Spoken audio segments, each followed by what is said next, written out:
ত্রয়োদশ জাতীয় সংসদ নির্বাচন যতই ঘনিয়ে আসছে ততই বাড়ছে ভুয়া ফটোকার্ড, কৃত্রিম বুদ্ধিমত্তা বা এআই দিয়ে বানানো ছবি ও ভিডিও। এসব কন্টেন্ট ঘিরে সামাজিক যোগাযোগ মাধ্যমে চলছে বিভ্রান্তি, গুজব আর একে অন্যকে ঘায়েল করার রাজনীতি। বিশ্লেষকরা বলছেন, এতে সাধারণ মানুষের মধ্যে তৈরি হচ্ছে বিভ্রান্তি, কিন্তু তা মোকাবেলায় নির্বাচন কমিশনের কার্যকর পদক্ষেপ চোখে পড়ছে না। হেলাল আহমেদ সজীবের ক্যামেরায় আরও জানাচ্ছেন সালাউদ্দিন কাদের। একটা খুশির খবর শোনাতে চাই। আপনারা অনেকেই আমার মেয়ে জাইমা রহমানের কাছে সাহায্য চাচ্ছিলেন। সবাই ভিডিওর কমেন্ট বক্সে বিকাশ নাম্বার দিয়ে যান। আমরা সবাইকে সাধ্যমতো সহায়তা করার চেষ্টা করব ইনশাআল্লাহ। আর অবশ্যই বিএনপিকে ভোট দিব। সামাজিক যোগাযোগ মাধ্যমে এমন ভিডিও দেখে অনেকেই ভাবতে পারেন নির্বাচনের প্রচারণায় সত্যিই টাকা বিলি করা হচ্ছে, কিন্তু বাস্তবতা হলো বিএনপির পক্ষ থেকে এ ধরনের কোনো ভিডিওই প্রকাশ করা হয়নি। ভাইরাল হওয়া ভিডিওটি আসলে কৃত্রিম বুদ্ধিমত্তা, এআই দিয়ে তৈরি একটি ভুয়া কন্টেন্ট। আপনারা আমার স্বামীকে ভোট দিয়ে জয় যুক্ত করলে আপনাদের লাভ হবে। এমন প্রেক্ষাপটে ফেসবুক, ইউটিউব, টিকটকে এআই দিয়ে তৈরি এ ধরনের ভুয়া ফটোকার্ড ও ভিডিওর সংখ্যা বাড়ছে। এতে অনেকেই পড়ছেন চরম বিভ্রান্তিতে।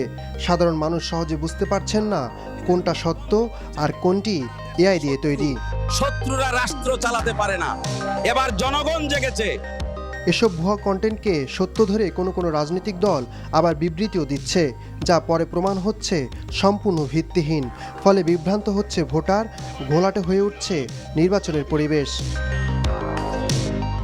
বিশ্লেষকরা বলছেন, আসন্ন নির্বাচনে এর প্রভাব ভয়াবহ আকার ধারণ করার আশঙ্কা আছে। এআই আগামী নির্বাচনের জন্য অনেক বড় চ্যালেঞ্জ ক্রিয়েট করবে এবং এআই দুইভাবে ইউজ হবে। একটা হচ্ছে এআইয়ের মাধ্যমে একজন প্রার্থীর ভালো ভালো ইনফরমেশনকে, ভালো ভালো কন্টেন্টকে মানুষের কাছে প্রমোট করবে, which is very positive. But খারাপ করে বিভিন্ন ধরনের এন্টি জিনিসপত্র ক্রিয়েট করে আমরা আমাদের ওই ভোটারদের মধ্যে ছড়াবে। মানে ধরেন যে পক্ষে পছন্দ করে না তারা এটা করবে এবং এটার মাধ্যমে মানুষ কনফিউজড হয়ে যাবে। নির্বাচনের প্রার্থীদের নিয়ে বানানো ভুয়া কন্টেন্ট নিয়ে বিব্রত খোদ রাজনৈতিক নেতারাই। তারা বলছেন, এই অত্যাধুনিক প্রযুক্তির অপব্যবহার এখন রাজনৈতিক অস্ত্র হয়ে উঠেছে। এটা শুধু তথ্য বিভ্রান্তি নয়, একটি অপরাধ। বিভিন্ন ধরনের ক্রাইমগুলো হচ্ছে আর কি। তো আমরা এগুলো দুঃশাসন করেছি এবং এগুলো কিভাবে মোকাবেলা করা যায় তার জন্য আমরা নির্বাচন কমিশনকে অনুরোধ করেছি যে ওনাদের এই ধরনের সাইবার একটা বড় ধরনের টিম থাকা উচিত। আমরা ইতিমধ্যে নির্বাচন কমিশনকে অনুরোধ জানিয়েছি ওনারা যেন একটা ফ্যাক্ট চেকিং সেল তৈরি করেন। নির্বাচনকে সুষ্ঠু এবং গ্রহণযোগ্য করার আমাদের সবার যে সমন্বিত প্রয়াস সেটা সফল হবে। বিশেষজ্ঞরা বলছেন, এমন বাজে পরিস্থিতি নিয়ন্ত্রণের দায়িত্ব নির্বাচন কমিশনের, কিন্তু বাস্তবে নেই কোনো দৃশ্যমান তদারকি টিম, নেই ভুয়া কন্টেন্ট শনাক্তকরণের পর তা সরানোর নজির।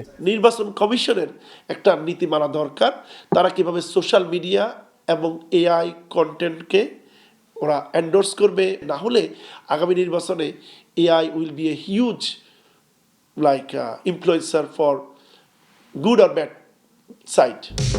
তাই বিশ্লেষকরা বলছেন, সামাজিক যোগাযোগ মাধ্যমে ভিডিও কন্টেন্ট ও ফটোকার্ড বিশ্বাস করার আগে দুবার ভাবতে হবে, হতে হবে আরও বেশি সচেতন। সালাউদ্দিন কাদের, এনটিভি নিউজ, ঢাকা।